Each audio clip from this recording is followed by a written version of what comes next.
ద్వారకలో ఒకరోజు నరకాసురుడిని యుద్ధంలో ఓడించి శ్రీకృష్ణుడు పారిజాత పుష్పాన్ని తీసుకొచ్చారు.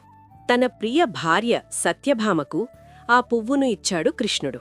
దాంతో ఇతర భార్యలు, ముఖ్యంగా రుక్మిణి, కొంచెం కోపపడ్డారు.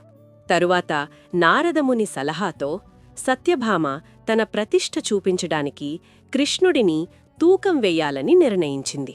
తన సొంత బంగారం, నగలు, ఆభరణాలన్నీ తులావైపుకు వేసింది. కాని కృష్ణుడు ఇంకా భారంగానే ఉన్నాడు. అప్పుడే రుక్మిణి ముందుకొచ్చింది. తన శుద్ధమైన భక్తితో ఒక్క తులసి ఆకును తులాలో ఉంచి ప్రార్థించింది. అద్భుతం! తూకం వెంటనే సమతులితమయ్యింది. దేవుడు చూస్తాడు మన హృదయాన్ని, మన భక్తిని, సంపదను కాదు, గర్వాన్ని కాదు. మా వీడియో మీకు నచ్చితే లైక్ చేయండి, షేర్ చేయండి. ఒకరోజు అమ్మమ్మ తాతయ్య చెప్పిన కథలు ఛానల్ని సబ్స్క్రైబ్ చేయండి.